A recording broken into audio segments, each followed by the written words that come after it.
Yamada hands over his change with a bright smile at the checkout register. Sasaki thanks her, completely exhausted after a brutal day at work.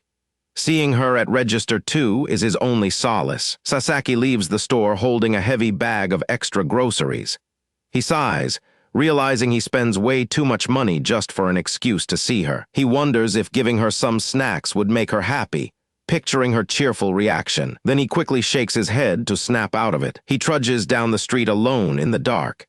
He starts worrying that buying unnecessary snacks makes him look like a total creep. After a soul-crushing meeting with his useless boss that went nowhere, his frustration hits a peak. He needs someone to soothe his soul on days like this, and Yamada is his only hope. But back at the supermarket later, he gets his change with a heavy heart. He thanks a completely different cashier, disappointed that Yamada is nowhere to be seen. Stepping outside, he sighs, assuming she either clocked out early or took the day off. Nothing is going right. With his spirit crushed, Sasaki lights up a cigarette, deciding desperate times call for nicotine, but signs ban smoking everywhere nearby, leaving him wandering around feeling totally outcast by society. Suddenly, a stylish woman calls out to him from behind the building, beckoning him over. She invites him into the hidden spot behind the supermarket, where staff usually hang out to smoke. Nervous, Sasaki asks if non-staff are allowed, but she laughs it off, saying nobody tracks employee faces anyway. Relieved, he crouches down beside her and prepares to enjoy his smoke break. Looking at her edgy leather jacket and piercings, Sasaki wonders how someone like her works at a grocery store. Before he can ask, Teyama leans in close and asks him for a light instead. Teyama laughs and admits she was just messing with him. Sasaki blushes furiously and tells her to stop picking on strangers. Handing back the lighter, Teyama casually mentions she always sees him picking the second register, even when other lines are empty. She blows a puff of smoke and bluntly asks if he has a crush on Yamada. Embarrassed, Sasaki admits she figured him out and tells her to drop the subject. Her tone softens as she notes that he is different from the usual creepy customers. She looks right at him and says she hopes he stays that way, calling him by his name. Sasaki takes a drag from his cigarette, completely stunned by her sudden comment. He pauses as her words sink in. He realizes she was just looking out for her friend, but his thoughts are interrupted at the counter. At the register, Yamada addresses him directly by name while ringing up his total, shocking him completely. Yamada smiles, explaining she saw his name on his points card, and adds that Teyama told her everything. She sweetly mentions how happy she was to hear he is a fan of hers, sending Sasaki into full panic mode. In sheer embarrassment, he drops his card, quickly grabbing his bag and bowing an apology. Yamada cheerfully bids him farewell while Sasaki walks off, looking like a hollow shell of a man. Sasaki curses Teyama in his head, realizing his secret idol worship got completely exposed. Talk about damage control. Little does he know, Yamada slips off her headscarf after her shift ends. Looking back with a playful smirk, she wonders when her favorite customer will join her for another smoke break. Sasaki drags on his cigarette, dreading another night stuck in work meetings until midnight. He prays for anything to disrupt this endless grind. While non-stop work drains everyone else dry, Sasaki has one secret weapon to keep his sanity. Seeing Yamada smile from register 2 at the supermarket, he heads straight to the store after his shift to get his daily dose of healing. Disappointment hits hard when a different cashier bags his groceries. Yamada is nowhere to be seen tonight. Trudging away, Sasaki tells himself to stop looking for comfort in random strangers. But before he gets far, a familiar voice calls out his name. Teyama peeks around the corner with a lit cigarette, casually greeting him for the night. He freezes, puffing his cigarette as he realizes who just caught him. Teyama invites him into the empty smoking spot, but Sasaki marches over with a bone to pick. He demands to know why she blabbed to Yamada about him being her fan, making register visits ridiculously embarrassing.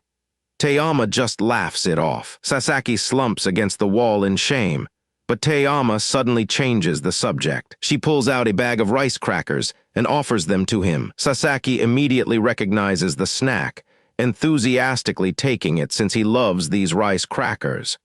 Teyama claims it is a small thank you for last time. He blurts out that he sees old everyone buying them all the time, accidentally pressing Teyama up against the wall. Sasaki quickly adds he always wanted to try them, though secretly questioning if he is officially getting old himself. Taeyama takes the snack back and invites him to sit.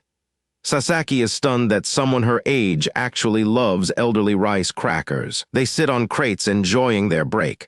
When Taeyama starts munching, Sasaki warns her not to eat too many before bed. Checking his pockets, Sasaki realizes he left his pack at work. Seeing his distress, Taeyama offers one of hers instead. She leans over with a sly smile, extending a fresh cigarette toward him. Sasaki turns beet red and stammers out her name, completely caught off guard by how close she gets. He tries to pull himself together while his face burns with embarrassment. Taking the cigarette, Sasaki accuses her of bribing him just so she can eat his crackers. She happily admits that he saw right through her clever little plot. He puts out his smoke, complaining that she gets way too much joy out of messing with an old guy. Taeyama softly tells him she can't help it, because teasing him brings her comfort. She points out it is the exact same way he gets comfort from watching Yamada work. Sasaki mutters that he does not pester Yamada like this, but Taeyama just stands up, reminding him everyone enjoys things differently. The next day, Sasaki buys a bag of those same rice crackers at the supermarket. Yamada gets super excited, explaining someone gave her some recently, and now she eats them all the time. Sasaki freezes as his brain tries to connect the dots about who recently gave Yamada those exact crackers. His eyes widen as wildly incorrect theory forms in his head. Sasaki convinces himself that the two girls must be super close best friends. Meanwhile, the store clerk sneezes and knows a clueless old man is talking about her. Sasaki gets completely blasted by his angry boss right off the bat, having his name yelled across the office. The boss screams that clients refuse to reply because they think he's useless, leaving Sasaki sweating profusely under the verbal assault. As Sasaki wobbles back to his desk looking like a ghost, his co-workers whisper in pity about him getting chewed out again. He tries to power through by thinking of Yamada's cheerful smile at the supermarket, promising himself a visit right after work. Instead, his boss slams a mountain of extra paperwork onto his desk, demanding every bit of it processed before morning. Night falls over the city while Sasaki remains trapped inside, buried under endless overtime work. A few days pass with the relentless workload, wearing him down to his absolute limit. When Sasaki finally visits the supermarket, he's completely drained with massive dark circles, barely keeping his eyes open while Yamada hands over his change. Yamada excitedly tells him about upcoming discounts on rice crackers, but he can only squeeze out a weak, hollow laugh. He trudges out like a zombie, while another employee tells Yamada her shift is finally over. Yamada watches him leave with a worried look, as her co-worker notes that even her signature smile could not cheer him up today. Exhausted beyond belief, Sasaki decides his only salvation right now is a quick smoke break out back. Checking their usual smoking spot, Sasaki calls out for Taeyama only to assume she is absent right as someone taps his back. Taeyama suddenly pops out right behind him, scaring the absolute soul out of our guy. After catching his breath, Sasaki asks if she just finished her shift, which she casually confirms. Without wasting a second, Taeyama shoves him inside their usual smoking corner so they do not waste time standing outside. They take their seats, lighting up their cigarettes and letting out heavy sighs into the night air. When she asks why he's sighing so much, Sasaki explains his boss dumped a massive workload on him, forcing days of brutal overtime. Taeyama asks if anything specifically bad happened, but he insists it was just standard corporate misery. Sasaki then panics, worrying he acted like a rude jerk to Yamada earlier, but Taeyama tells him to relax. She explains that Yamada was not offended at all, just genuinely worried about him because he looked so unwell. Sasaki freezes in shock, completely caught off guard by the news. A soft smile touches his face as he muses aloud about how attentive Yamada is as a cashier. He thanks Taeyama for passing that along, but she coolly reminds him she is just the messenger. Taeyama suddenly leans in uncomfortably close, mentioning her messy hair is just because she could not be bothered styling it today. Sasaki flinches hard, his face turning bright red as she invades his personal space. She brings her face right next to his ear, leaving him trembling and totally confused. Taeyama smirks and whispers that he's gotten far too cocky lately, leaving Sasaki frantically trying to figure out what she means. Office gossip travels fast, And right now everyone is whispering about how Sasaki allegedly made the new hire cry on her first day. Our boy is completely drained, slumped over his desk while desperately wondering what he could have possibly done wrong to cause such a mess. Sasaki explains how his junior made a mistake at work and totally misinterpreted his attempt to comfort her as him being furious. He wishes he had the gentle warmth of Yamada from the supermarket, heading over there after work hoping to learn her secrets. Rounding the corner to his usual smoking spot, he finds Taeyama sitting there taking a drag as she casually greets him. She mentions that Yamada already finished her shift, making Sasaki sigh as he sits down beside her and asks if he looks intimidating. Taeyama wonders what brought on such a weird question, so he admits he accidentally brought a junior employee to tears at work. Taeyama teases him about secretly being a terrifying boss at work, making Sasaki instantly lose his cool and frantically deny the accusation. Lighting his cigarette, he explains he only wanted to cheer her up and worries he ruined her entire day. Taeyama laughs out loud and jokes that his company sounds shady, warning him that the girl will probably quit soon anyway. She softens up a bit, reminding him that he's a good guy and the new hire just needs time to see that side of him. When he mentions how corporate training forces them to practice smiling, he admits he wishes he had a natural smile like Yamada's. Taeyama claims she can pull off that exact look too, breaking down the steps to lift your face muscles and curve your eyes. She unleashes the ultimate customer service grin right in front of his face, pulling off a top-tier imitation. Sasaki stares at her in complete shock, his mind short-circuiting as his face turns totally pale. He quickly turns his head away, trying and failing to choke back his laughter while Taeyama clears her throat in annoyance. Blushing bright red, he apologizes and admits she completely caught him off guard because he never expected to see her make that face. With a genuine smile, he tells her that the cute expression actually suits her really well. Before he can savor the moment, she reaches out and aggressively stretches his cheeks as payback for the sudden compliment. Leaning in close to his stretched face, she apologizes with a mischievous smirk. She pulls on his chin to punish him for daring to drop such smooth compliment on her. He can only groan as she keeps tugging his face, declaring she should have taught him how to smile instead. Meanwhile, back at the supermarket register earlier, Yamada had given him that exact same cheerful smile with his receipt. Sasaki had just taken his receipt with a polite bow, completely unfazed by her practiced cashier face. She had watched him walk away back then, wondering why her customer service smile got zero reaction out of him. Touching her cheek, she realizes he only found that smile cute when she wore it as Taeyama, leaving her struggling not to laugh. The pleasant spring breeze blows cherry blossom petals through the air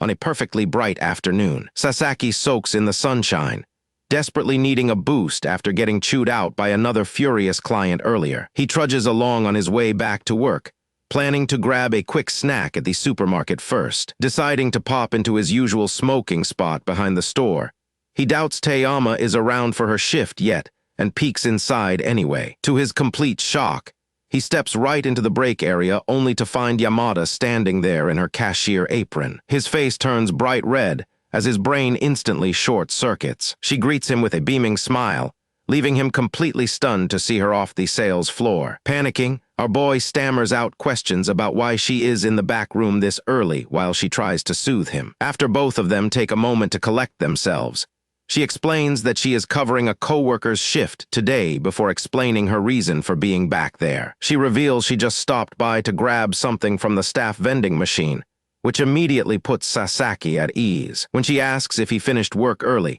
he mentions stopping by to smoke with Taeyama before realizing he just confessed to trespassing in a staff-only area. Our protagonist immediately goes into damage control mode, frantically begging her not to get Taeyama in trouble for letting him hang out back here. He genuinely worries that his presence might end up causing problems for her coworker. Yamada cannot help but chuckle at how earnest and worried he gets over something so minor. Reassuring him, she mentions that Taeyama already explained the situation to her, teasingly pointing out how close the two of them must be. As Sasaki flusters through a response, she quietly mutters under her breath about how oblivious he can be. Softening up, Sasaki admits that both she and Taeyama are remarkably caring and attentive toward others. Hearing him say that catches her off guard, locking her gaze onto him. Deciding not to smoke so he does not leave cigarette odor around her, He apologizes for interrupting her break and turns to leave. Before he can walk out, she calls his name, making him spin around in a total panic. Stepping right up to him, she casually reaches up toward his head without a word of warning. She carefully pinches a stray cherry blossom petal out of his hair. Mortified that he was walking around with a flower petal stuck to his head, our guy buries his face in embarrassment. She flashes a mischievous smile and confesses she kept quiet because she thought it looked cute on him. Sasaki blushes bright red from her playful banter and awkwardly thanks her for the heads up, completely flustered by how charming Yamada really is. Later during her break, she sits outside taking a drag from her cigarette, wondering how Sasaki can possibly be so dense. At the supermarket, Yamada's coworker reminds her that it's time to switch shifts, and she happily agrees to wrap things up. Before she leaves, her coworker mentions that the manager wants to see her, noting that Sasaki must be working overtime since he never stopped by today. Yamada listens quietly, heading off toward the back office while taking in the news about Sasaki's missing routine visit. Meanwhile, Sasaki lets out a massive sneeze into the cold night air, shivering as he walks home. Sniffling, our guy reminds himself to dress warmer for spring nights. Deciding a smoke might warm him up, he steps into the alley and spots Teyama. Teyama is crouching in the corner, puffing on her cigarette and visibly fuming with rage. Sasaki breaks into a cold sweat, realizing he just walked straight into a tutorial boss fight. He stiffens up and nervously stammers a greeting, while she gives him a sharp, threatening stare. Taking a seat beside her, Teyama asks if he had the day off today, while he stares in sheer shock at her massive pile of smoked cigarette butts. He lights his own cigarette, glad to finally get some rest, while she quietly takes another heavy drag in frustration. Noticing how chilly it is, Sasaki offers to grab them warm drinks from the nearby vending machine instead of just sitting in the cold. Teyama looks up in surprise as he explains that while people usually smoke when stressed, a hot drink actually does a much better job soothing the mind. Holding his warm coffee, Sasaki admits that he received a very rare complaint at his workplace earlier today. He explains how a customer complained about her cigarette smell despite her cheerful attitude, though her manager told her to just ignore it. She stares down at her cigarette, confessing that moments like this always make her feel foolish. She looks back up with a serious expression, asking him if the taste is a bit too bitter. Sasaki softly explains that when people discover a new side to you, it can ruin their entire impression, even though you are still the exact same person. Shrugging it off with a chuckle, he sneezes again and admits it's none of his business anyway since he does not even know where she works. Before he can finish, Teyama suddenly steps forward and grabs his shirt, leaving him frozen like his frame rate dropped. Flustered by how close she is, Sasaki stammers out her name and asks what she is doing. Without hesitation, she takes off her leather jacket and hands it over so he stops shivering. Turning back toward the vending machine, she casually browses the available drinks. Sasaki turns toward the vending machine to figure out what drink to buy, politely turning down her offer. Teyama turns around with a smirk and drops a complete plot twist, revealing she actually hates coffee and leaving him completely floored. When Sasaki admits he does not like coffee either, she casually asks him to buy her an energy drink instead. Sasaki slams his shopping basket onto the checkout counter, loaded up with snacks, drinks, disinfectant, and a heavy-duty can of body deodorant. He hesitantly brings up the deodorant in his basket, awkwardly asking Yamada if he happens to smell bad. Simply bringing up his body odor sends a dark cloud of gloom over him as he freezes mid-sentence. As Yamada keeps scanning his snacks, our guy stands there sweating bullets, completely unable to finish his sentence from sheer embarrassment. Unable to take the humiliation, he slumps his shoulders and tells her to just forget he said anything. He trudges away from the register in total defeat, telling himself he should not distract her while she is working. Later that evening, he makes his way around to the back of the store to blow off some steam. Teyama takes a puff from her cigarette and immediately asks if someone called him out for reeking of smoke. Sasaki sits down beside her on an upturned crate, looking entirely drained after the brutal hit to his self-esteem. He panics and asks if she possesses psychic powers, but Teyama just laughs and points out she saw him hoarding deodorants earlier. Sasaki sighs and admits his non-smoking boss told him straight to his face that he stinks and needs to fix it. He laughs off the painful reality of being a smoker, while Taeyama secretly prides herself on cracking the case so easily. She gives him a simple solution, advising him to brush his teeth right after smoking to kill most of the odor. Adding a quick coat of fabric spray on his suit afterward ought to finish the job and keep people from complaining. Sasaki looks at her like she just unlocked a secret cheat code, completely amazed by her veteran smoking wisdom. When she modestly claims a senior taught her, he insists that her advice is still an absolute lifesaver for him. Taeyama suddenly commands him to give her his paw, leaving Sasaki completely bewildered as he extends his hand. She taps a sleek bottle of mist spray into his hand, explaining it is half empty anyway so he can keep it. Sasaki accepts the fancy bottle and wonders aloud what kind of scent it has, making Taeyama smirk playfully. She tugs her collar down to expose her shoulder, casually inviting him to lean close and test the scent on her neck. His face turns bright red as he yells that he is not going to sniff her like some trained pet. She teases him about acting like a golden retriever, pushing his embarrassment straight into overload. By the next day back at the supermarket register, Sasaki decides to actually test out her gift. Yamada catches a whiff of the luxury scent on him and smirks, while Sasaki panics inwardly trying to explain he overapplied her perfume. He rubs the back of his neck with a beet-red face, sheepishly admitting he went way too heavy on the spray. After finishing his purchase, he quickly rushes out of the store before he dies of embarrassment. Just as Yamada watches him leave, another store clerk calls out that it is time to swap shifts at the register. Yamada turns away as her playful plan completely backfires. She only wanted to tease Sasaki a little bit, but now she ends up totally flustered and embarrassed instead. Sasaki heads down the alley feeling pretty good about himself. Following Taeyama's advice actually stopped his boss from chewing him out at work, so in his mind she has achieved full etiquette master status. He holds up a small gift bag with a smile. He brought a little thank you present and hopes she will like it after all her helpful tips. As he rounds the corner into the alley, he suddenly stops dead in his tracks. Somebody else is already sitting right in their usual spot. Sasaki starts greeting her normally, expecting his usual smoking buddy. The words cut off in his throat the moment he actually looks at who is sitting there. It is the supermarket manager relaxing on her break with an electronic cigarette. She glares up at him in confusion, completely unamused by his sudden grand entrance. Sasaki goes into full existential panic mode. Sweating bullets, he realizes he just barged into an employee-only area right in front of staff. The manager coolly asks who he is while blowing smoke. Terrified of getting banned, Sasaki frantically stammers out his name, which she notes down like a cop filing an incident report. When she casually pulls out her phone to call the police on him, Sasaki loses his mind.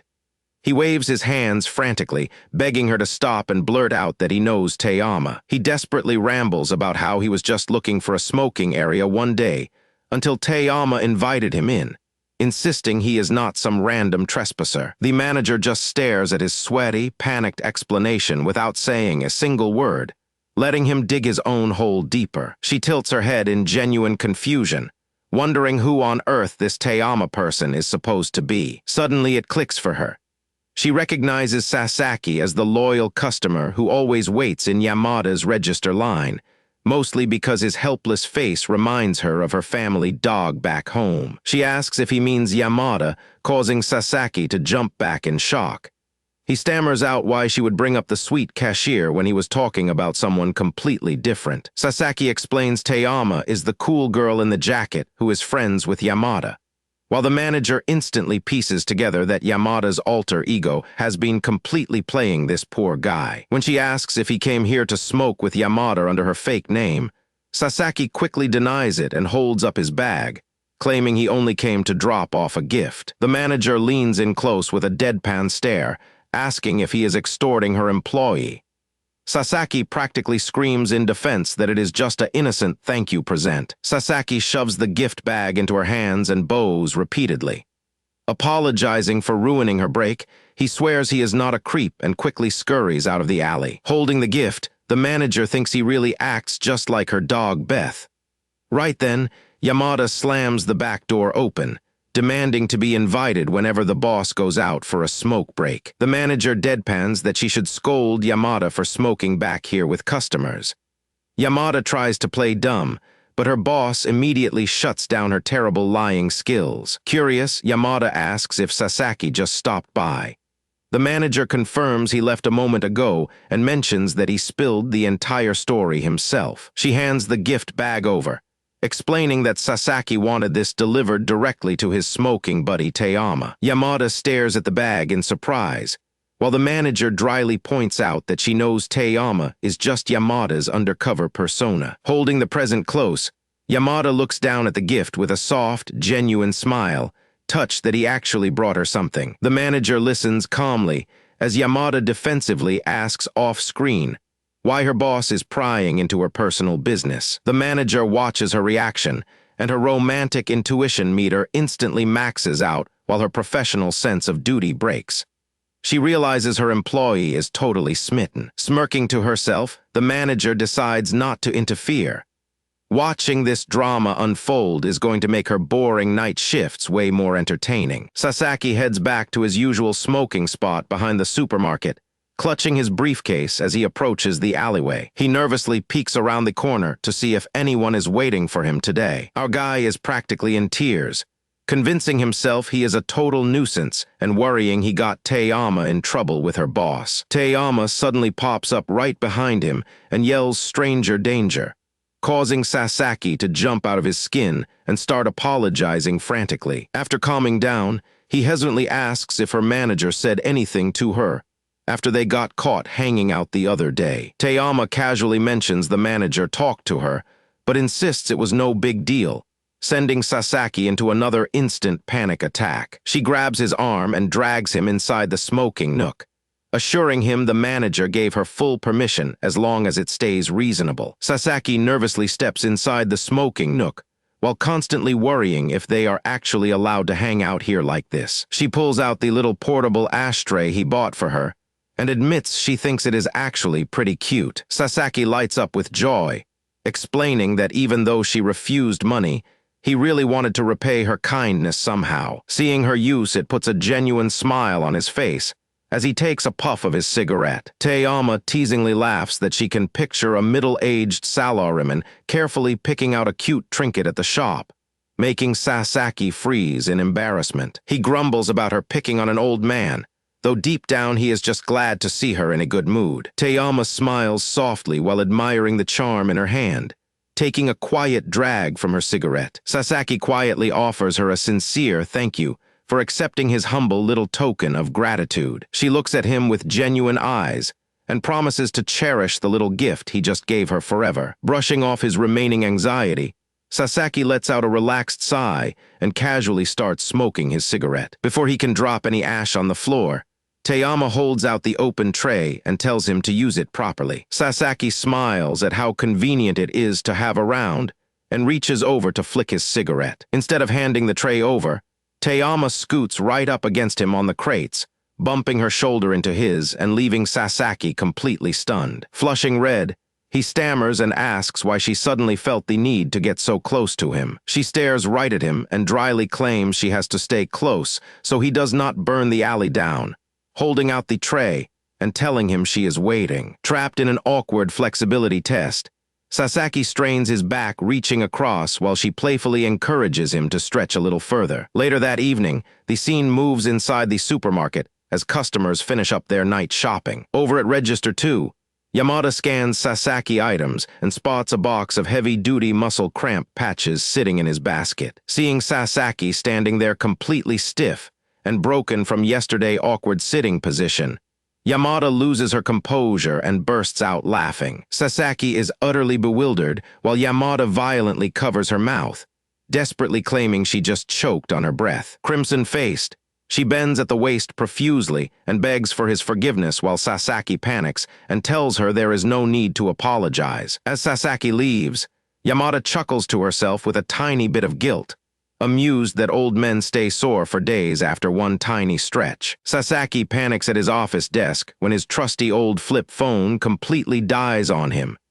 His coworker notices his distress while he desperately taps the lifeless screen. Sasaki asks if he should take it in for repairs, but his coworker tells him to stop living in the past and just buy a smartphone already. Sasaki sits back with a heavy sigh, deeply reluctant to make the jump to modern tech. Fast forward to that night in the smoking area, Sasaki pulls out a brand new smartphone to show off to Taeyama. He immediately confesses that even though he bought it, he has zero idea how to actually use the thing without catching a computer virus. As cigarette smoke drifts up toward the ceiling lights, she gets ready to tease him about his ancient technology choices. She teases him for clinging to an ancient flip phone for so long and asks if he wants a lesson. Sasaki practically bows to the floor, instantly begging her to become his official smartphone teacher. Taeyama agrees to help, but Sasaki timidly confesses he does not even know the bare basic controls of operating a touchscreen. She locks eyes with him in utter silence,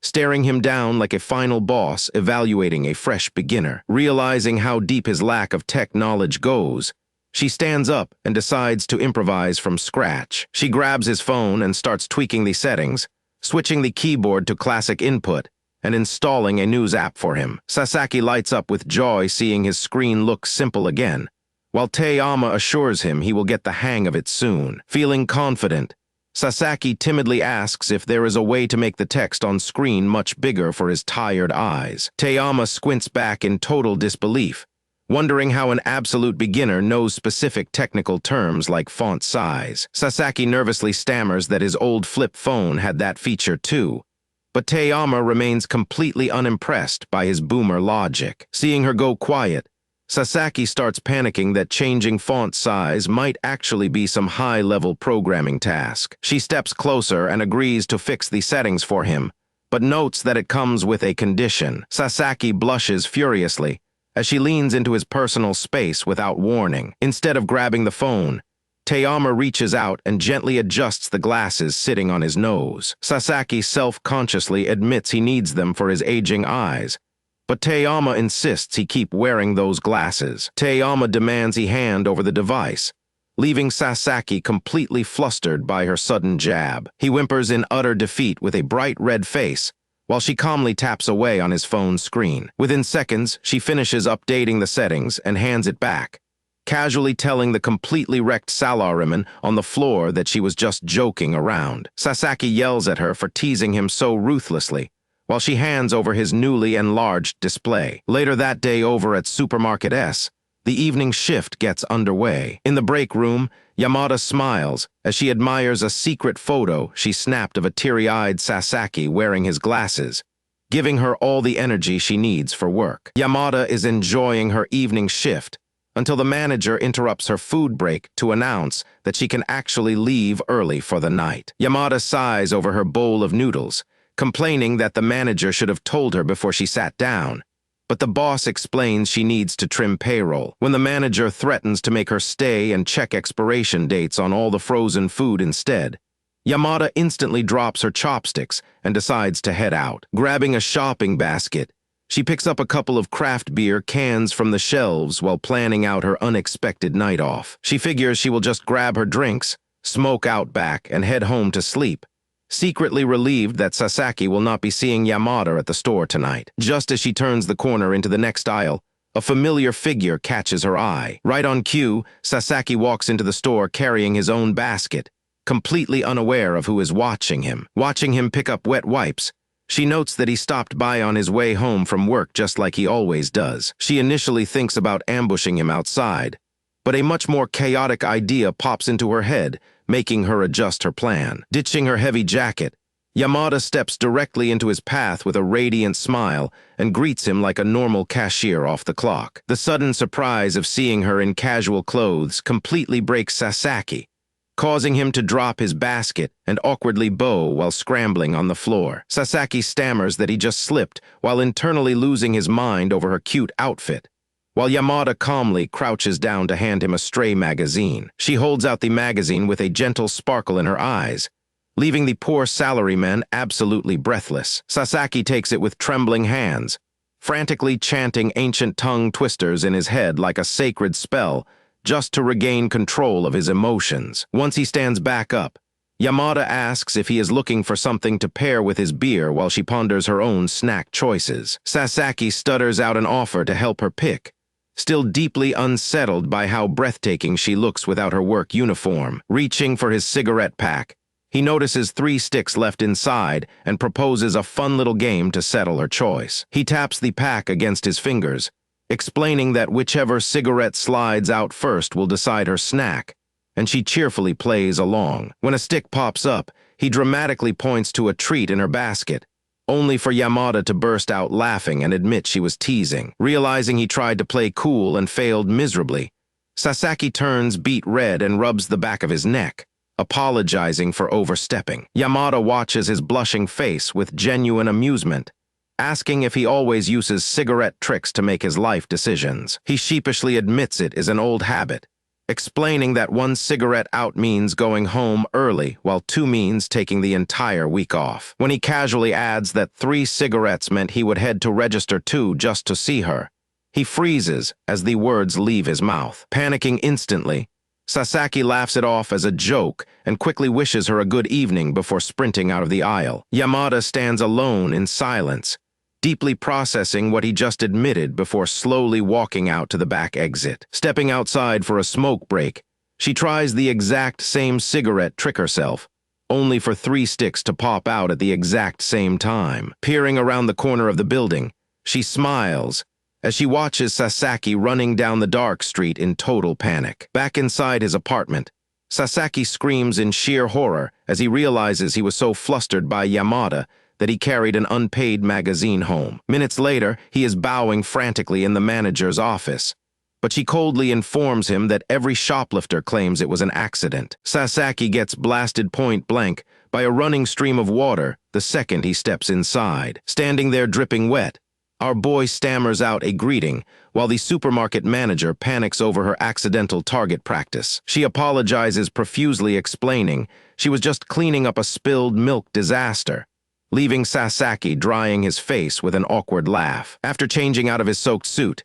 his wet clothes are left hanging up to dry in the back room. Sitting together over a smoke break, an uncomfortable silence settles between Sasaki and the manager. He thanks her for lending him dry towel and spare pants, trying his best to smooth over the awkward vibe. She tells him there is no need for stiff formality since they are actually the exact same age, making Sasaki choke on his cigarette smoke. She casually mentions she is 42 and tells him to go ahead and laugh if he wants. Instead of laughing, Sasaki bows deeply in pure respect for anyone running a busy shop, leaving her wondering why he is humbling himself so hard. The manager asks Sasaki how he reacted when he found out Teyama's age, assuming he must have been totally blown away by it. Sasaki casually admits he actually has no idea how old Teyama is, because he has never bothered to ask her, leaving the manager choking on her cigarette smoke in shock. The manager leans in close in total disbelief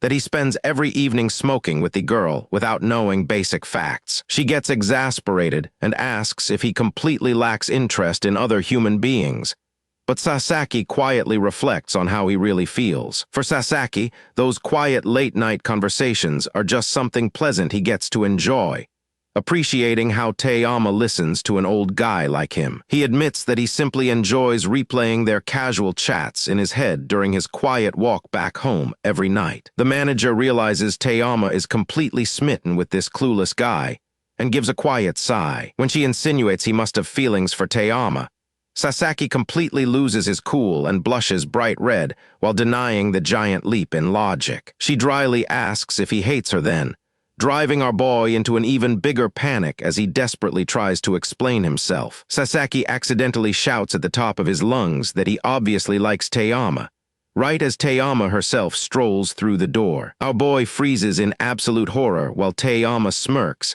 and the manager takes a satisfied drag of her smoke. The manager instantly uses a fake customer complaint as an excuse to bolt, leaving Sasaki stranded alone in the worst timing possible. Sweating bullets in his borrowed clothes, Sasaki nervously asks if she happened to hear his little confession, but Teyama just points out his wet outfit. He stammers about a minor water accident, while Teyama playfully presses him on what exact part she was not supposed to hear. Stepping closer, she leans right up to his ear and whispers the number 24. Holding him tight by his hoodie, she lingers beside him as the shocking revelation sinks in. Teyama pulls back with a knowing smile, leaving our boy utterly bewildered trying to figure out why she just dropped her age on him. A coworker calls out to Sasaki while they step outside for a quick smoke break. His coworker claims you can read a person's entire personality just by looking at their cigarette brand, leaving Sasaki pretty skeptical. The blonde guy insists it is huge at drinking parties among the younger crowd,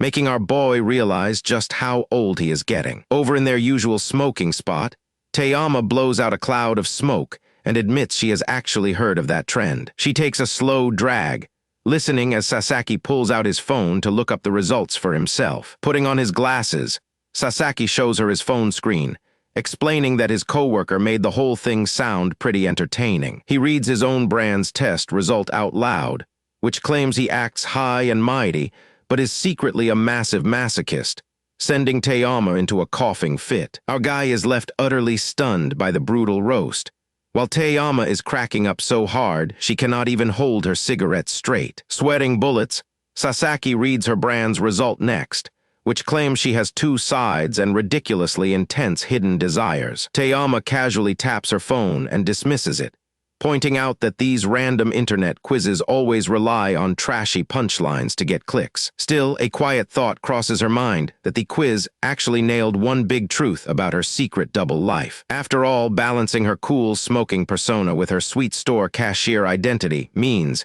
she really does live two completely separate lives. Before she can ponder it any further, a sudden movement beside her catches her off guard. Sasaki drops straight onto his knees in a formal apologetic bow, ditching his glasses and cigarette out of pure panic. He profusely apologizes for bringing up such a trashy topic, swearing up and down that he had no idea the quiz was going to be so dirty. Sitting on her crate, Taeyama watches him kneeling on the concrete, genuinely baffled that he takes something so small this seriously. Blushing furiously, Sasaki admits he hates crude humor and only brought it up because he thought young people like her enjoyed talking about that stuff. Realizing he went through all this effort just to find common ground with her, Taeyama feels a soft warmth in her chest. Resting her chin on her hand, she lets out a fond giggle and tells him he is being absolutely ridiculous. She assures him she is not mad at all, and tells him to quit kneeling and light up another cigarette already. Sasaki smiles warmly and mentions how she really seems to have two completely different sides to her. Taeyama listens quietly while taking another drag from her cigarette. He beams and explains that behind her tough, cool exterior, she is actually an incredibly sweet person, leaving Taeyama completely stunned by his sudden sincerity. Seeing her freeze up without saying a word, Sasaki immediately panics, thinking he just crossed the line again. Before he can blabber out another apology, Taeyama yanks him close by his tie and forcibly shoves a fresh cigarette straight into his mouth to quiet him down. The next evening, the scene shifts over to the local supermarket. Sasaki walks through the aisles moping, completely convinced he made things awkward with Taeyama during their chat yesterday. Carrying his grocery basket, he feels too embarrassed to even look people in the eye. Approaching the registers, Sasaki feels too guilty to enter Yamada's checkout line and tries to walk away, but Yamada spots him and immediately panics. Throwing her arm high into the air, Yamada passionately announces that her lane is wide open, startling Sasaki so badly his jaw hits the floor. Sasaki hands over his items while the store manager keeps a close watch.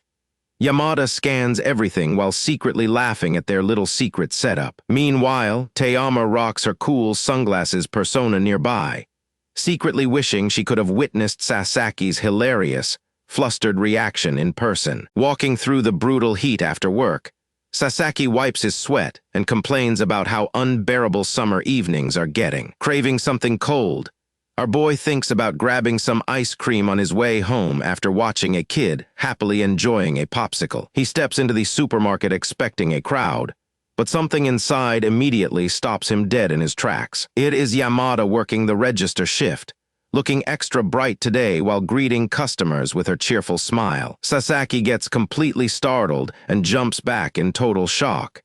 His entire body twitches as pure panic instantly takes over. She switched to her summer short sleeves, and seeing her like this feels like total breath of fresh air. Feeling entirely refreshed just by seeing her, Sasaki slaps his face and leaves without even buying ice cream anymore. Yamada is left completely bewildered at her register, as our boy abruptly turns around and exits. At their usual smoking spot, Taeyama zeroes in on him, asking why he saw Yamada yesterday and immediately left without buying anything. As they sit side by side, Sasaki nervously drags on his cigarette while sweating profusely, frantically trying to come up with a believable cover story for his embarrassing behavior. He panics and asks if she was spying on him, but Taeyama dryly points out a tall guy at the entrance is hard to miss. Pressured for an answer, our boy nervously lights up and stammers that yesterday was just really hot out. He explains he went in wanting ice cream, while Taeyama silently smokes and listens to his excuses. Sasaki stumbles over his words, claiming the store was full of negative ions that cooled him down instantly. Taeyama calls out his nonsense immediately, having none of his bizarre logic. Flustered, Sasaki blutters out that seeing Yamada in short sleeves did not soothe the heat, making Taeyama accidentally drop burning ash on herself. As she winces from the burn, she smirks, realizing he just completely exposed his true feelings. Our protagonist enters full damage control mode, claiming he was just appreciating the store staff. But Taeyama slyly asks if he is saying Yamada wasn't cute. Caught in her trap, Sasaki stutters and blushes bright red, unable to form a proper sentence. He admits short sleeves really suit Yamada. Noticing Taeyama in her thick jacket, he asks if she isn't hot, but she says her clothes are light and jokes he won this round. To prove her point, Taeyama shrugs off her black jacket to reveal her short-sleeved crop top underneath. Sasaki freezes in absolute shock as the realization suddenly hits him.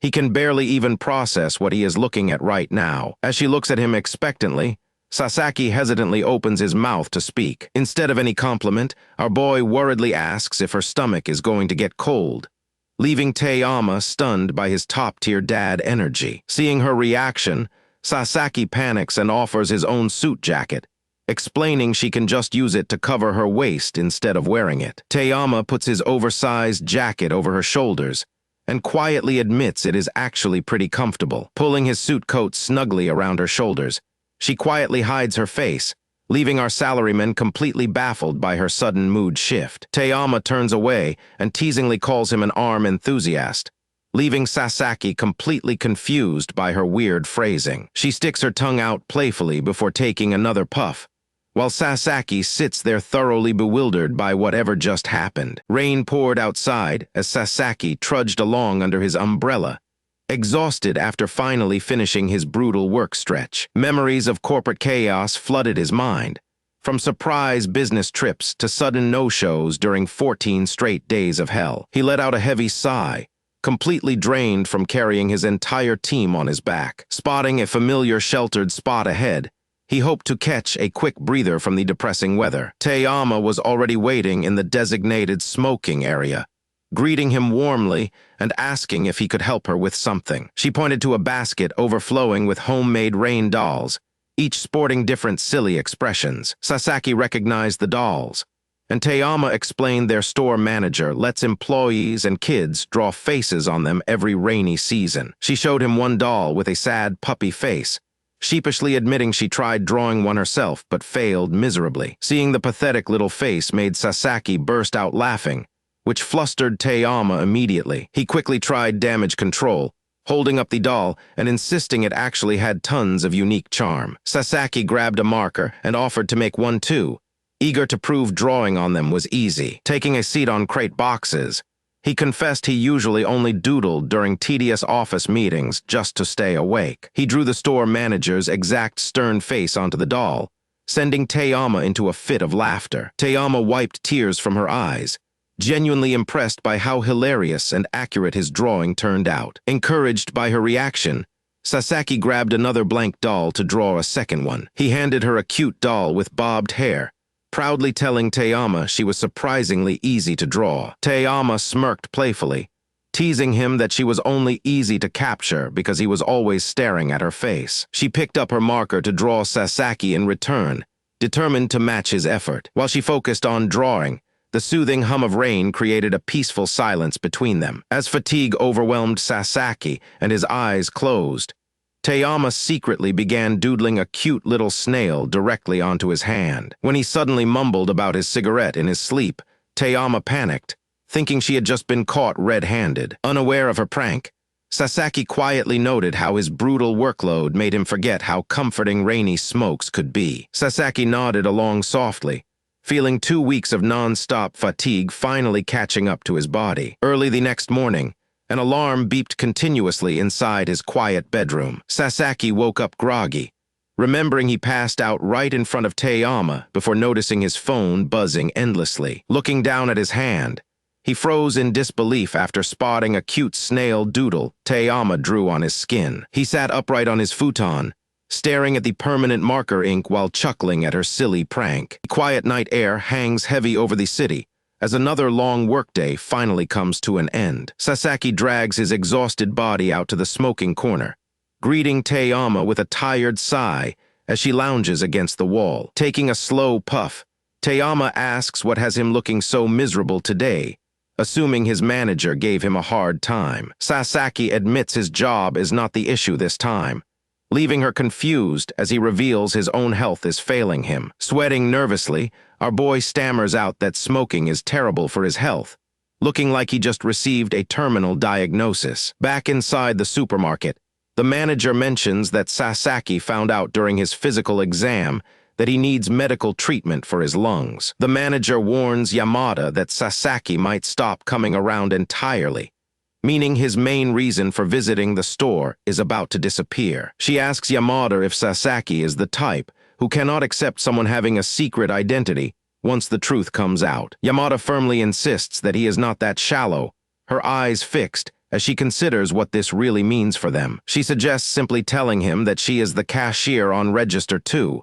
hoping that truth alone keeps him coming back. The manager points out that revealing her identity means her cashier persona vanishes, but forces Sasaki to accept her true self. She snaps Yamada back to reality for slacking off, before turning around to enthusiastically welcome a customer herself. Though she laughs it off alongside her boss, Yamada cannot shake the lingering fear deep down inside her heart. Staring at the floor, she wonders to herself what exactly she is so terrified of facing. Meanwhile, Sasaki walks through the dark alleys, coughing quietly while thinking about his upcoming vacation time and doctor visit tomorrow. Looking up at the starry sky, he resolves to finally give her a proper, sincere greeting next time they meet. Before he can mentally prepare, Taeyama jumps out from behind the corner and almost sends his soul flying straight out of his body. Flustered, Sasaki stammers and asks if she has plans tonight, but quickly backtracks in embarrassment before she invites him over. Sitting down beside him,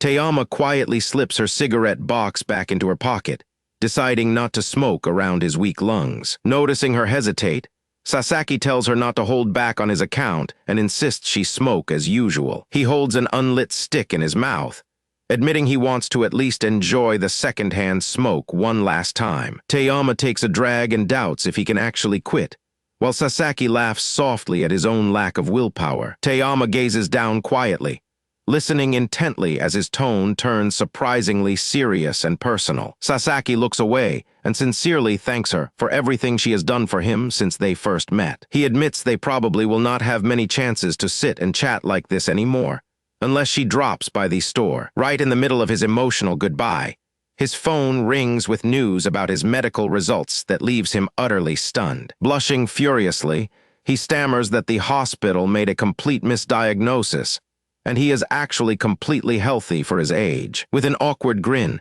our boy tries to casually gloss over the fact that he just threw a dramatic farewell for no reason. As Sasaki sheepishly puts his phone away, Taeyama stands beside him with a vein popping on her forehead, fuming in pure disbelief. She instantly delivers a solid smack across his back, forcing an apology straight out of his mouth. Sasaki begs for mercy while Taeyama pummels him in anger, completely furious that he stressed her out for absolutely nothing. After venting her frustration, she takes a long drag and softly confesses that she is genuinely glad he is okay. Blushing furiously with a cigarette in his mouth, Sasaki rubs his head and confesses that he is genuinely glad he can still smoke with her. Her eye widens in sheer shock as his earnest words pierce straight through her usual cool exterior. Realizing what he just blurted out, Sasaki freezes as the weight of his own words hangs between them. Realizing the sudden heavy silence, Sasaki apologizes for cutting her off earlier and asks if she was about to say something. Teyama takes a slow puff of her cigarette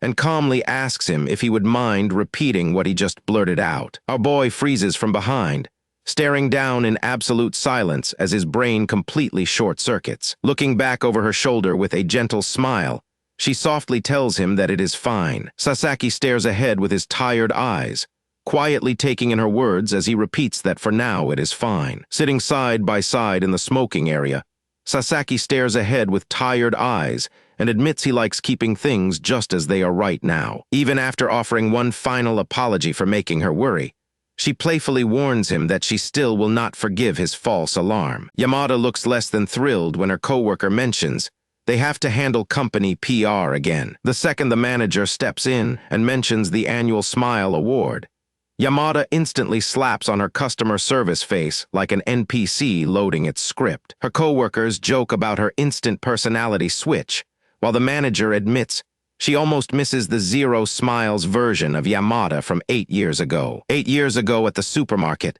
things were a completely different story for young Yamada during her early part-timer days. Back as a brand new hire, her forced smiles looked so terrifying that customer feedback was brutally harsh. The manager laid out every single flaw in her technique, pointing out her stiff mouth, monotone voice, and complete lack of warmth. Yamada admitted she kept getting complaints about her service attitude, even though her actual store work was completely solid. She bent at the waist deeply to apologize for causing so much extra trouble around the shop, but the manager looked her in the eye and told her to listen carefully. The manager reveals that all those recent complaints aren't even Yamada's fault, because one troublesome customer is totally fixated on targeting her. Promising to deal with that troubled customer herself, the manager offered to help Yamada polish her customer service skills. Yamada felt grateful for having such a supportive boss and resolved to do her absolute best. Unfortunately, that did not stop the hostile customer from barging in and screaming at her register again. The angry man slammed the counter and berated her flat apology,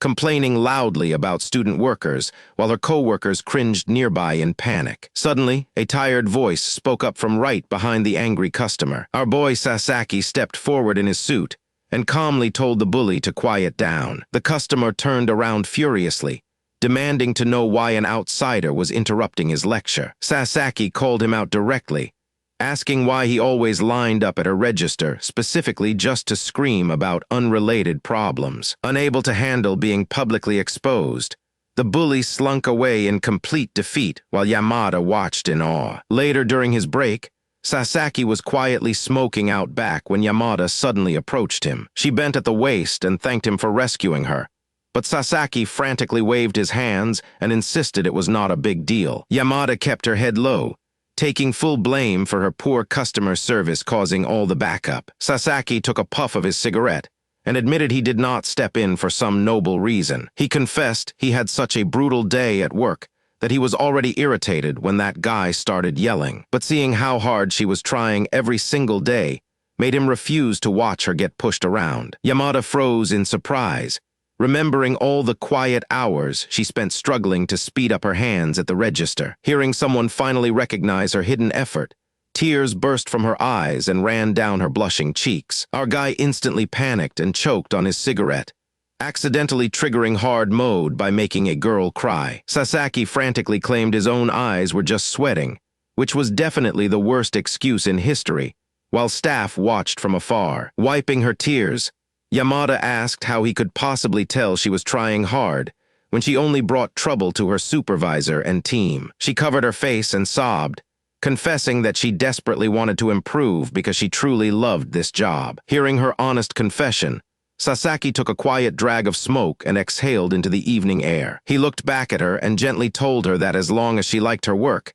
she would be completely fine. Sasaki offered a rare warm smile, encouraging her to keep working hard for the job she loved because everything else would naturally fall into place. Those heartfelt words struck Yamada deep in her soul, forever changing the way she viewed her work and setting her on a brand new path. Sasaki suddenly freaks out, stuttering an apology for smoking so close to her.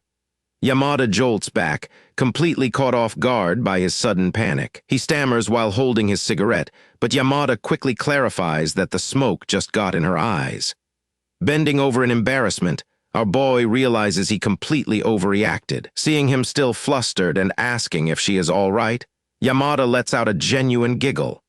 His dramatic worry instantly lightens her mood, and she teases him for being so over the top. Sometime later back inside the store, Yamada strikes up a conversation with the manager, bringing up how things were before the store changed its name. She asks if the manager remembers the man who once defended her against a serial complainer.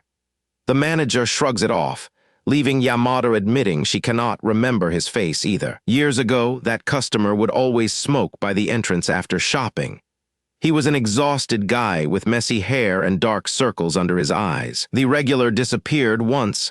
Complaint got that entrance ashtray removed, taking away his favorite smoking spot. Walking down the hallway right beside Sasaki, she quietly wonders where that customer smokes nowadays, completely unaware that he has been right beside her the whole time. Back at his day job, Sasaki gets screamed at by his boss first thing in the morning after a new hire suddenly quits, leaving the entire office in complete chaos. By the time night falls, he heads straight to his usual supermarket, desperate for any bit of comfort to survive the day. He steps inside looking completely drained, holding on to the one thing that keeps a 45-year-old salaryman going. Our boy is just hoping to see Yamada smiling at Register 2 and giving him her usual energetic welcome. Even when work wears him down, knowing he can unwind at his secret smoking spot with Taeyama keeps him going. It has become his ultimate sanctuary to recharge after another brutally exhausting workday. Meanwhile, outside the store, a heavy mood hangs over our guy. Sasaki slumps in defeat as he realizes he hasn't seen Yamada at the convenience store lately.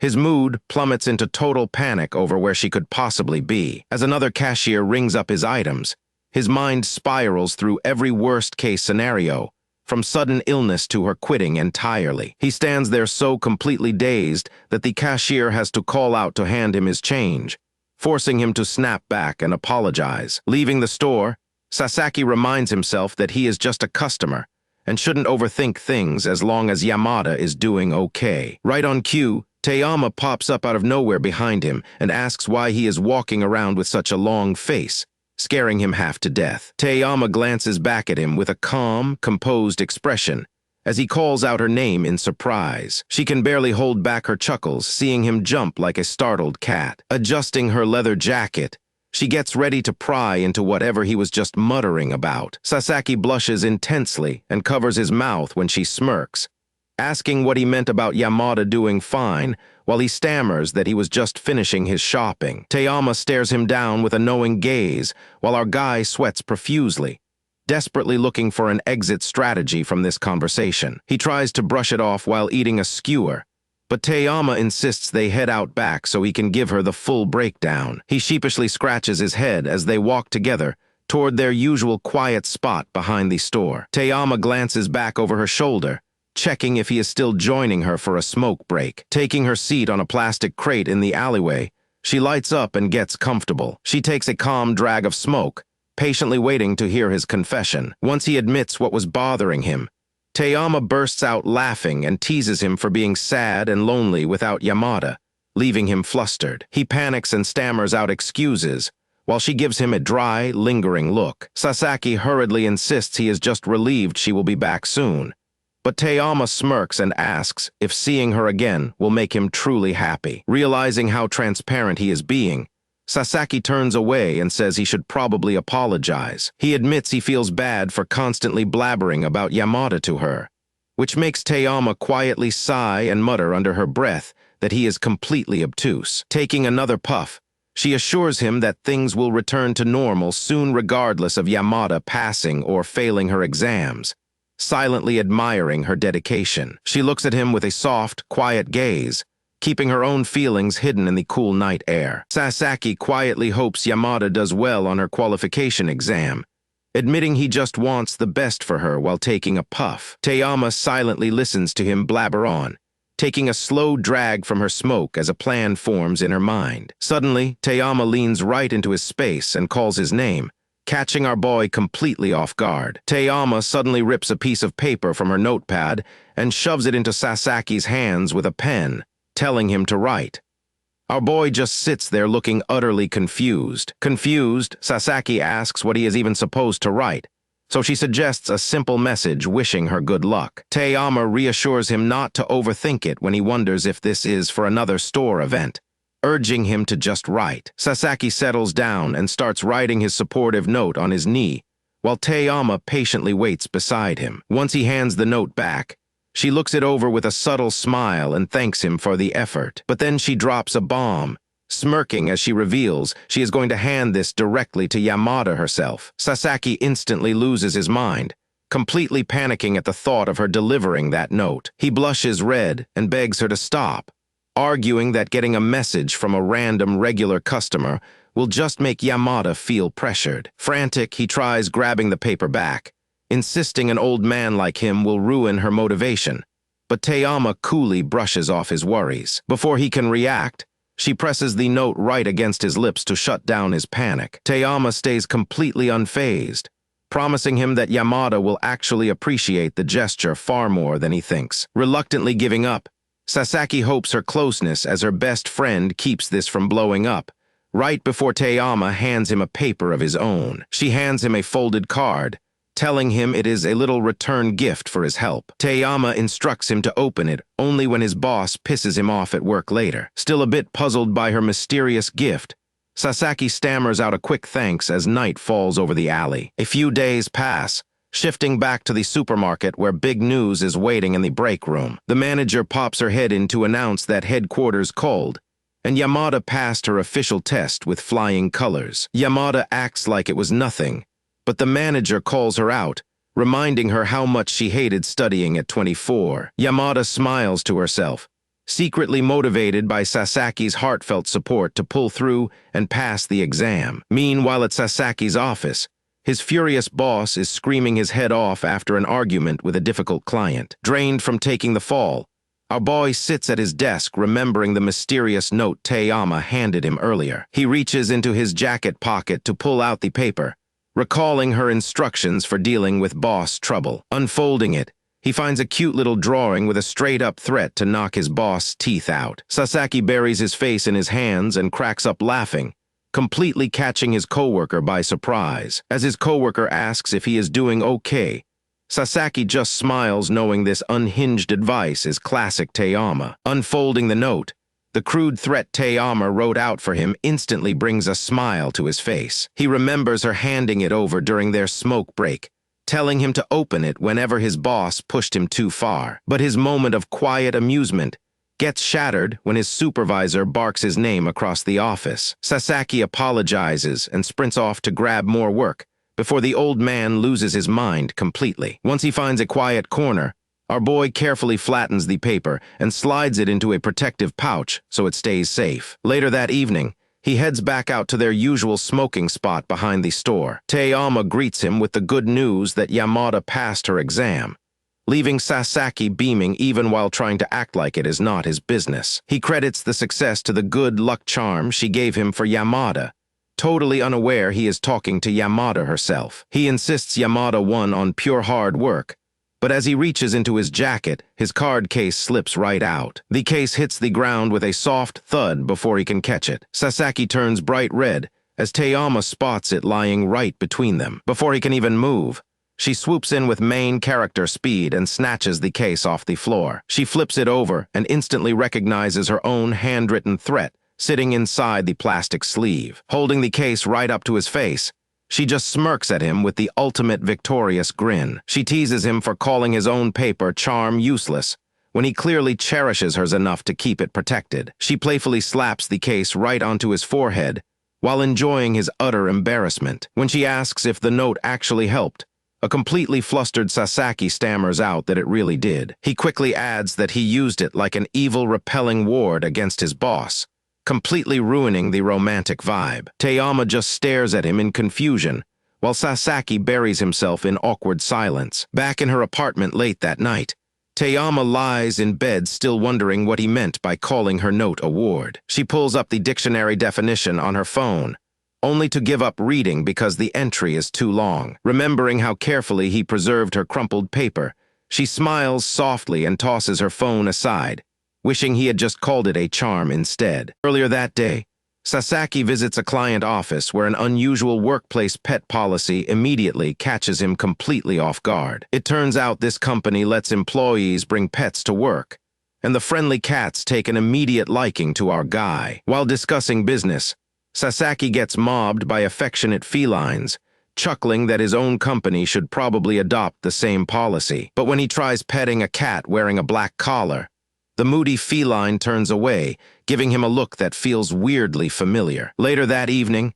Sasaki heads over to the local supermarket after wrapping up his work meeting. As soon as he walks through the doors, Yamada greets him at Register 2 with her usual cheerful smile. Her sudden greeting startles our protagonist so badly, he nearly drops his briefcase, leaving Yamada wondering why he is so jumpy tonight. Stepping closer, Yamada points at his jacket and notices that his business suit is entirely covered in loose pet fur. Sasaki awkwardly picks off a stray hair and explains that he spent his entire afternoon surrounded by overly friendly office cats. Yamada smiles and tells him that animals must naturally trust him, though Sasaki insists he just got swarmed by needy pets. He mentions that one grumpy cat hated him, adding casually that the moody little creature reminded him a lot of Taeyama. Unaware that he is speaking directly to her, Sasaki smiles and notes how both of them even wear the exact same collar. Yamada freezes in disbelief that he just called her stylish accessory an animal collar,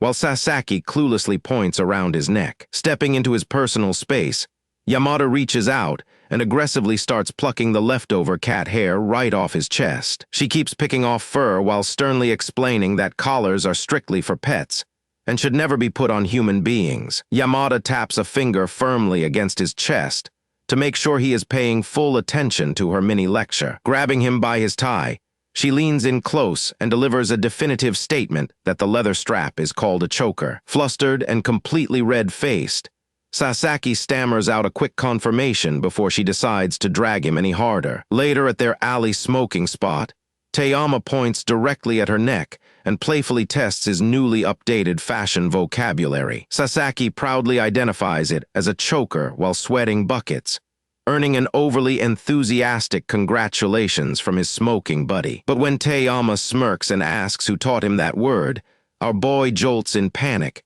terrified of revealing his secret tutor. As Sasaki finishes up at work, his colleague heads out early for his daughter Megumi's birthday, leaving our boy to wrap things up on his own. Sasaki bids him a quick farewell, but his coworker suddenly zooms right back over to his desk with a suspicious look. He bluntly calls out Sasaki, pointing out that his casual goodbye sounded suspiciously like a trendy high school girl. The coworker insists Sasaki is supposed to be a plain middle-aged guy, leaving our embarrassed protagonist sweating bullets while denying it. Sitting in the quiet office, Sasaki suddenly realizes where he picked up that trendy slang. It turns out he had been completely absorbing the casual way Taeyama greets him every evening during their smoke breaks. She always greets him with those exact same, laid-back youngster phrases without a second thought. Back at their usual smoking spot, a flustered Sasaki rushes in and admits a coworker called his greetings childish, making Taeyama wonder what he said. When Sasaki reveals he was just copying what she says all the time,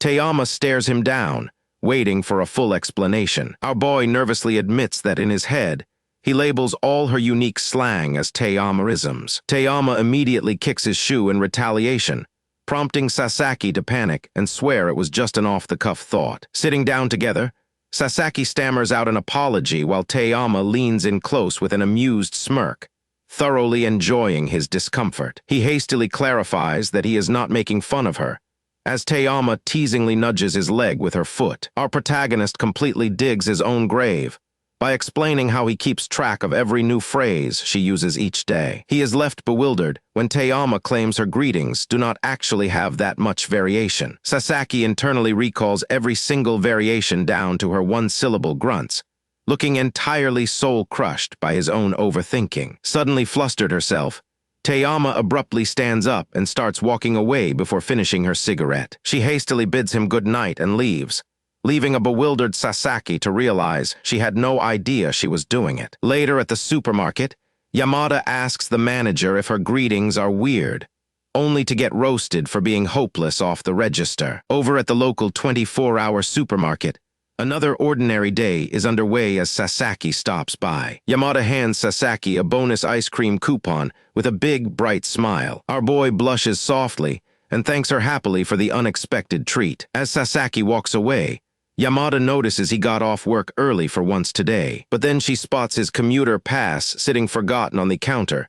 Imagining how panicked he will be tomorrow, she immediately asks her coworker to cover the register so she can rush outside. Hurrying through the front doors, she catches sight of Sasaki heading down the street and tries yelling his name. He keeps walking without noticing, so she decides to sprint and catch up to him. She breaks into a full dash down the sidewalk with the pass held tight in her hand. Even running at top speed, closing the gap turns out to be surprisingly brutal. She pushes herself even harder, while he just casually glides forward like a speedrunner. Sweat pouring down her face, she desperately wonders how on earth he moves this fast. Finally catching up, she shouts out asking how a middle-aged smoker can walk with this much speed. Sasaki spins around bewildered, silently crediting his incredible pace to years of salesman cardio. Realizing she ran all this way to return his pass, he bends at the waist deeply in complete apology. Flushing bright red from total exhaustion, Yamada stammers that it was really no trouble at all. Sasaki keeps going on about how amazingly thoughtful Yamada was toward him. He explains how she went completely out of her way to deliver it before his morning commute. Teyama quietly puffs on her cigarette while listening to Sasaki recount how Yamada ran after him completely out of breath. Sasaki suddenly snaps back to reality and apologizes to Teyama for rambling on so much about Yamada. Teyama sternly tells him to be grateful, because seeing someone put in that much effort for him is rare. Summer is turning out to be an absolute nightmare for Sasaki, as he swelters under the brutal sun outside his office. His cheap boss turned off the office air conditioning to save money and banned cooling patches, leaving our boy completely drained after walking through the heat all day. Exhausted and completely covered in sweat, Sasaki makes his way over to the usual alleyway smoking spot behind the supermarket after work. When Teyama greets him, our protagonist is instantly struck by how relaxed and cool she manages to look despite the sweltering heat. That is when he notices her secret. Teyama is sitting comfortably on a crate with her bare feet soaking in a tub of icy water while enjoying her cigarette. She smugly asks if he's jealous, casually mentioning her supermarket manager allows it as long as she finishes all her work first. Sasaki openly admits he's dying of jealousy, venting about how his own boss banned all AC and cooling products at his office building. Teyama listens quietly, connecting the dots and remembering how Yamada had mentioned earlier that Sasaki had been looking completely overheated lately. Out of nowhere, Teyama bluntly tells Sasaki to take off his socks, leaving our boy completely stunned mid-puff. As Sasaki stammers out that sharing a tub might be a bit too intimate, Teyama holds up a garden hose and promises to just spray his feet down instead. A deeply awkward silence settles over them as Sasaki blushes bright red, struggling to handle the sudden offer. Teyama playfully apologizes for failing to meet his wild expectations, which sends Sasaki into an immediate panic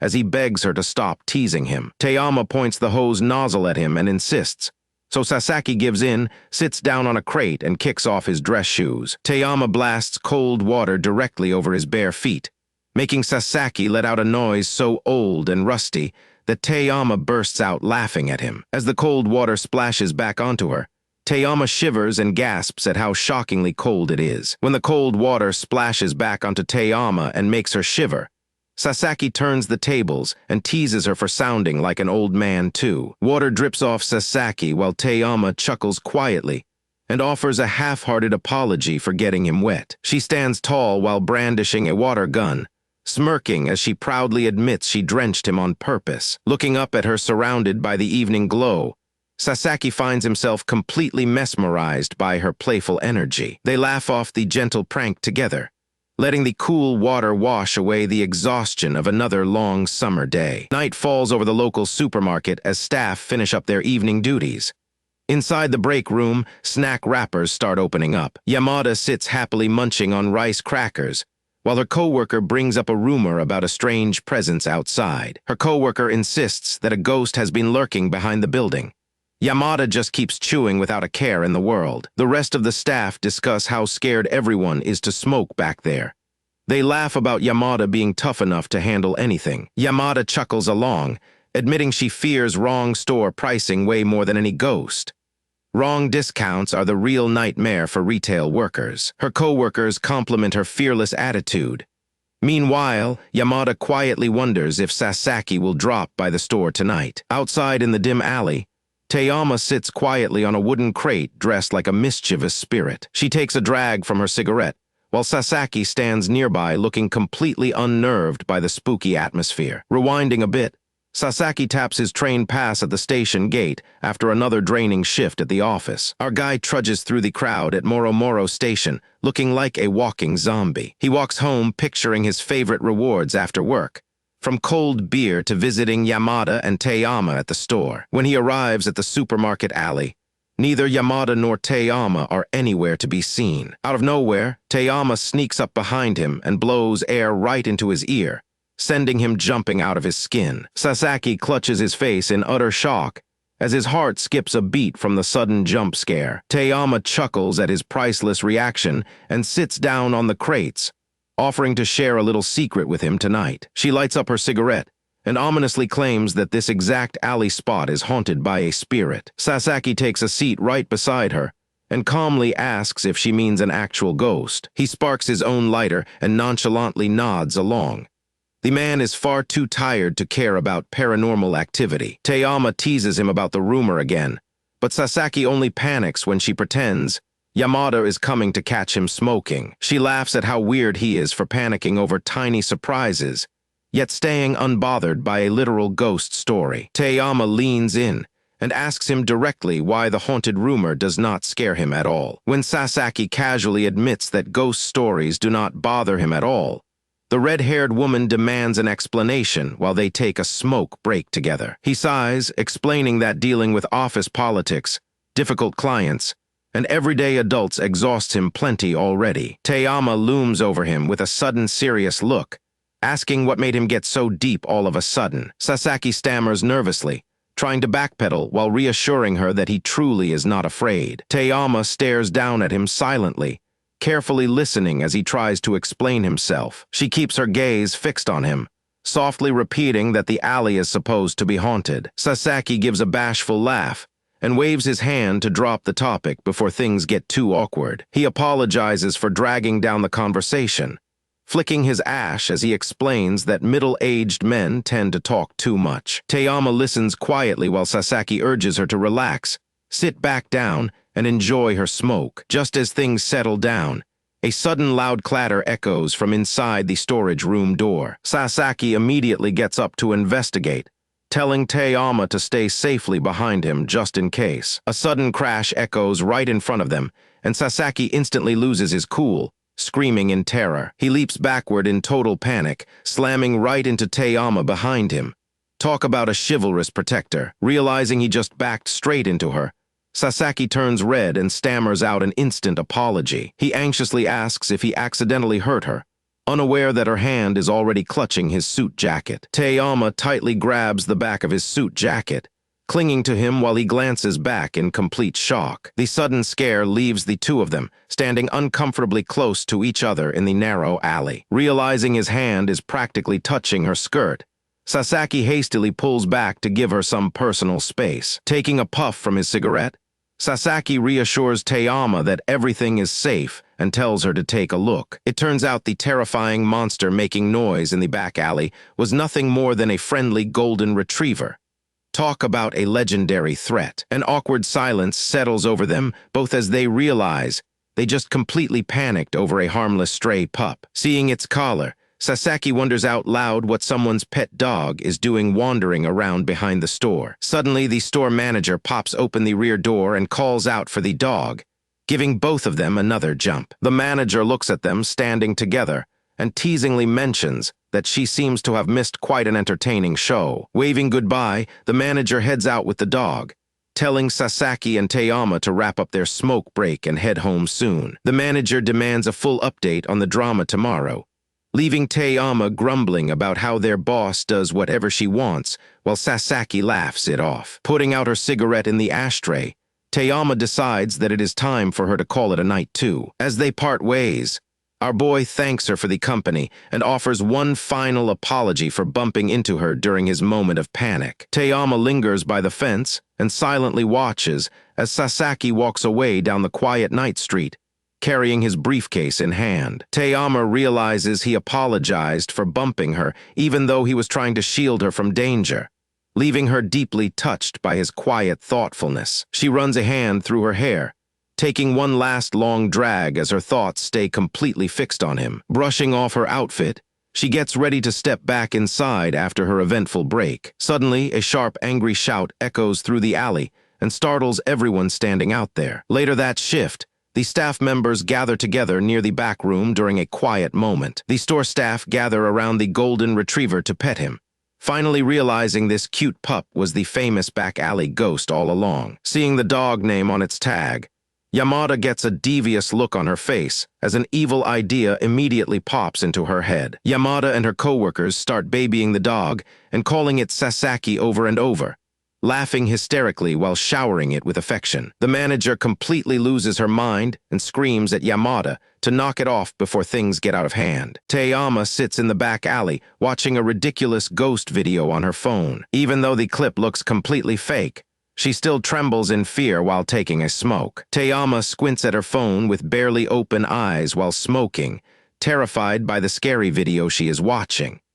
She wonders who could create something so terrifying right before someone suddenly calls out to her. The manager calls her out for blasting horror movie sounds, making Taeyama jump in surprise. Taeyama tries convincing her boss to watch along, but the exhausted manager just wants to go home and sleep. Knowing Taeyama hates scary stuff, the manager asks why she is forcing herself through this nightmare. Taeyama remembers Sasaki asking if she was afraid of ghosts, determined not to lose to him. The manager sees right through her, calling out that she is just scared to watch it alone. Giving in to her employee, the manager agrees to stay for one quick smoke break. Taeyama immediately showers her boss with cheesy praise, making the manager tell her to shut up. They sit side by side, but the manager quickly notices Taeyama is barely looking at the phone. She calls out Taeyama for squinting with half-closed eyes and blowing smoke to hide the screen. The black-haired manager walks away, telling Taeyama she lacks the drive to ever beat Sasaki.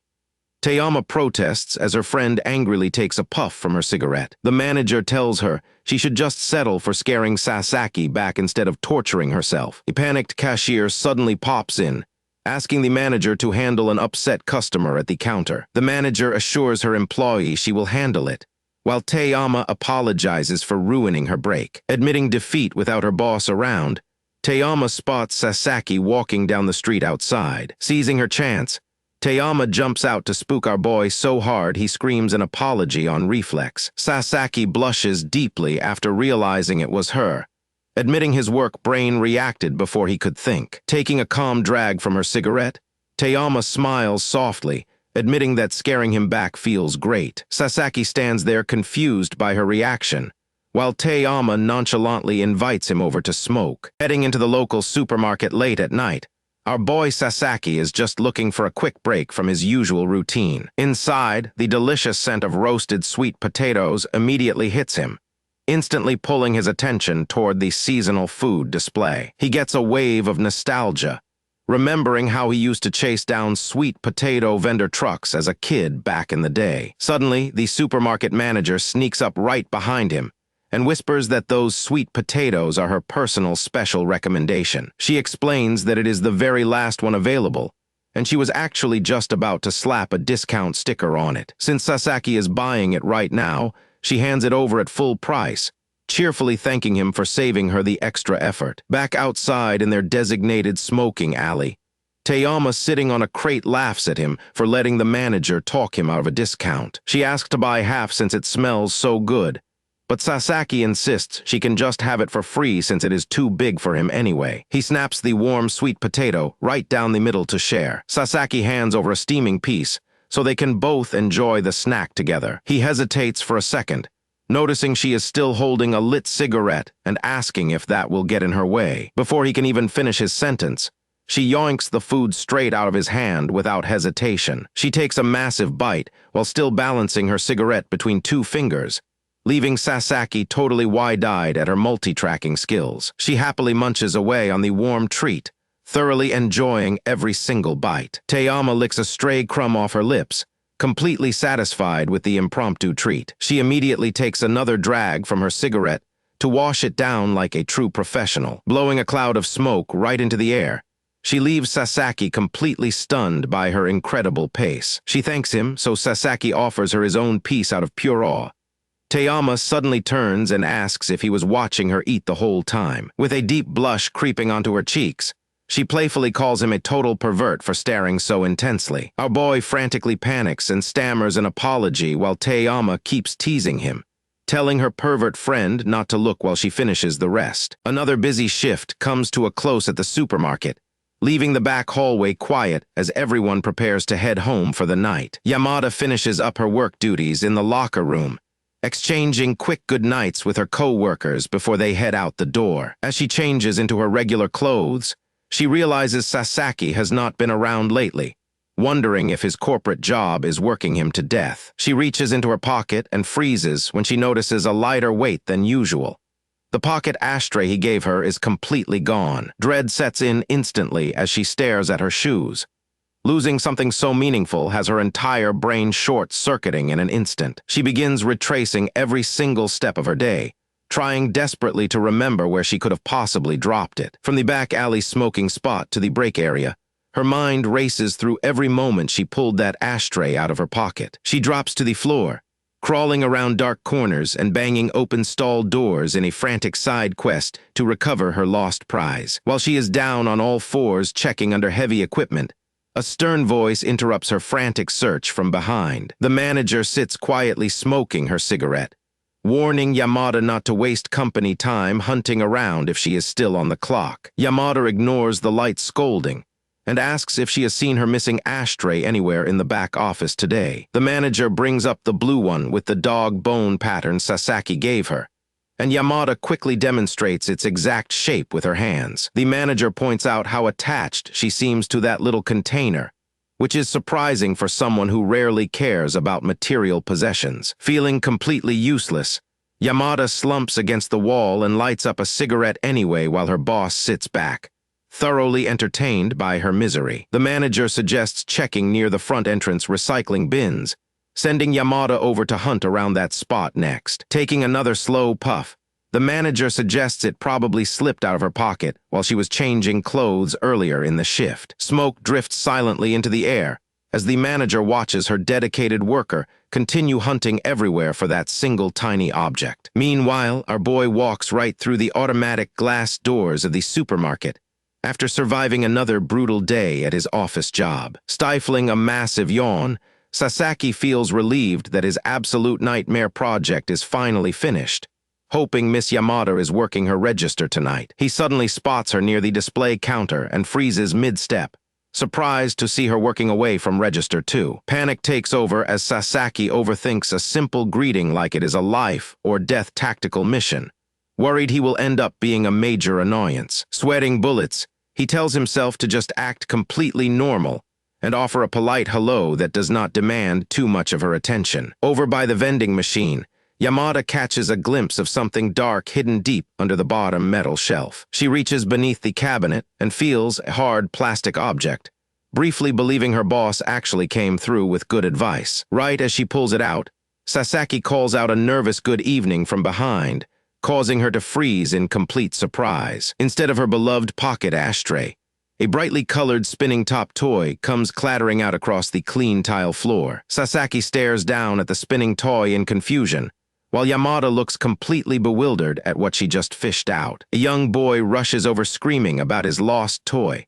instantly throwing insults at our guy for holding onto his prized possession. The mother steps in immediately, grabbing her loud child by the head and apologizing for his extremely disrespectful mouth. Chief Mizawa suddenly points directly at Sasaki and officially labels him as Yamada fan number 28, sending his face bright red. She prompts her son to show some gratitude, leaving Sasaki standing there red-faced while trying to maintain his composure. Sasaki humbly deflects credit, reassuring the little boy that the nice lady standing beside him was the real hero who found it. Yamada sighs, internally knowing her search is not over yet, but remains confident she will locate her missing treasure as long as she keeps looking. 2 days later, Teyama sits outside sulking on a plastic crate, frustrated that she still has not found her ashtray after searching every possible corner. A friendly dog wanders up to her wagging its tail, and Teyama blows a cloud of smoke, warning the pup it will get in trouble for roaming around alone. Teyama sighs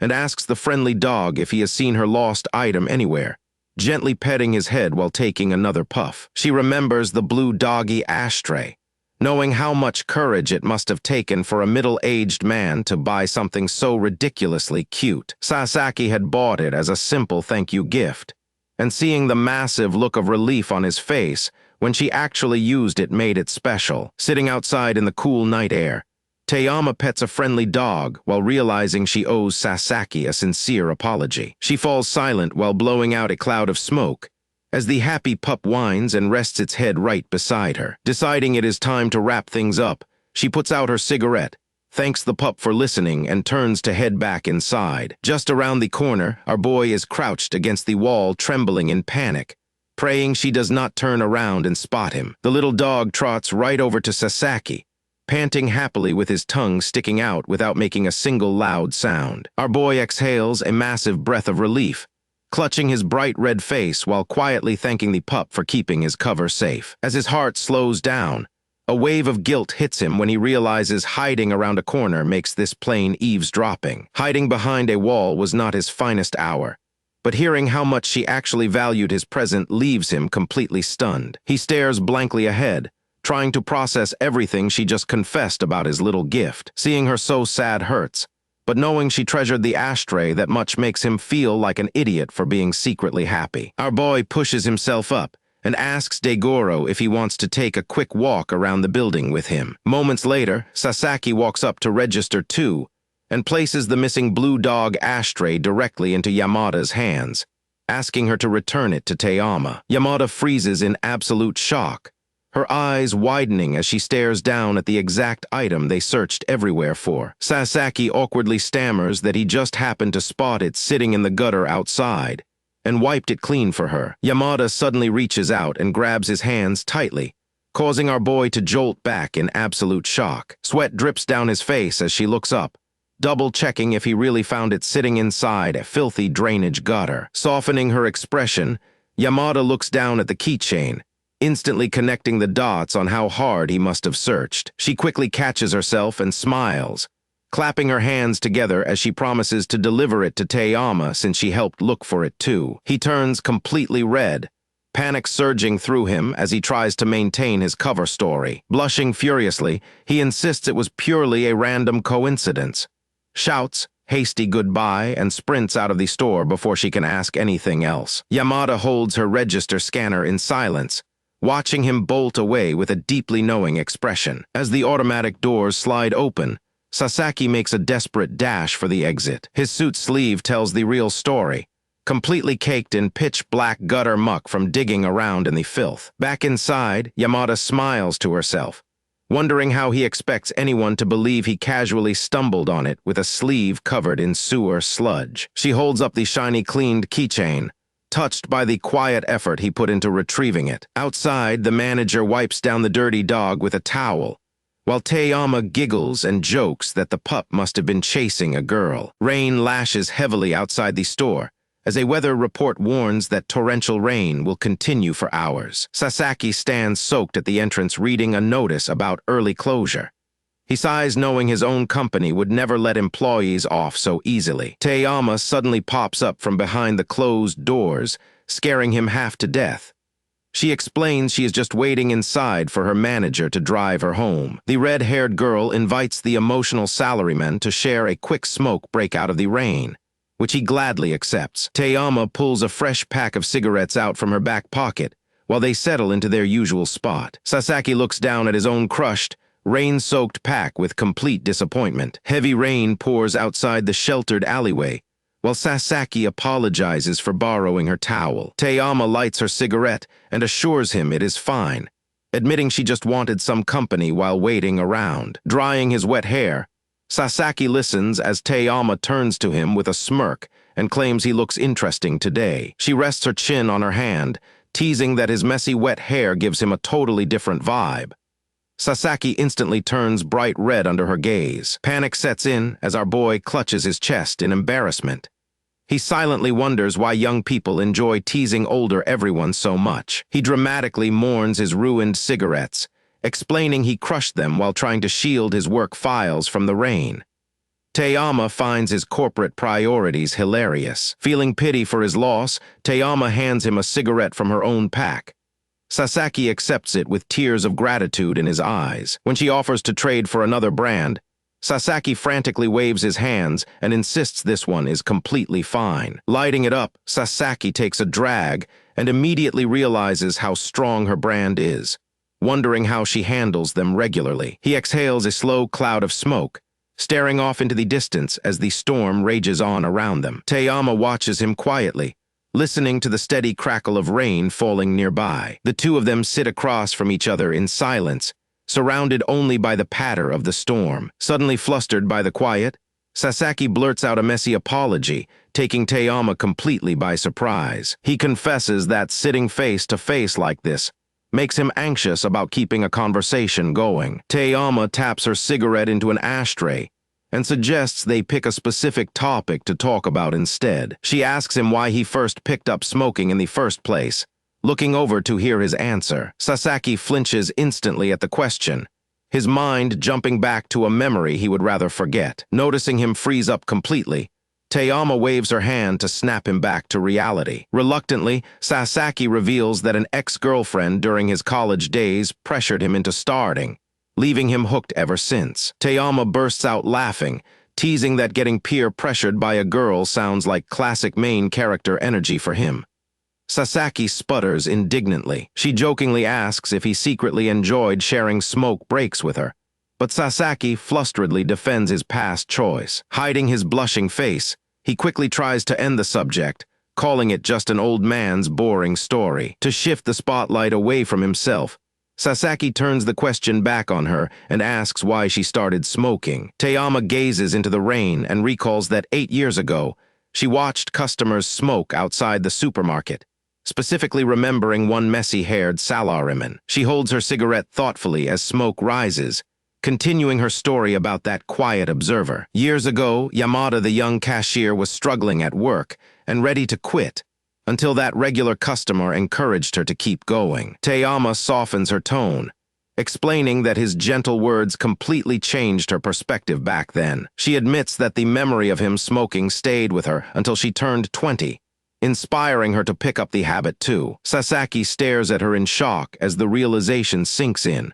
while Taeyama takes another calm drag off her cigarette. Taeyama sits calmly on her crate, smoking a cigarette as the steady rain pours down around them. Sasaki stammers out his realization, asking if she truly took up the habit just out of admiration for that customer. Overhead, the flickering fluorescent light hums softly, filling the awkward silence between them. Panic immediately sets in as our boy clutches his neck, desperately apologizing for sticking his nose where it does not belong. Red-faced, he blurts out that if he misread everything or made her uncomfortable, she should just completely forget he ever asked. Yamada blinks in complete surprise, caught totally off guard by his sudden earnest claim. She tilts her head, asking in confusion if that was really what he thought. Our protagonist freezes in total bewilderment, completely losing his train of thought. Before he can process anything, he stumbles backward in a panic and loses his footing. In a desperate attempt to keep from crashing down, his hands make sudden contact with hers. She looks down at his hand, touching hers,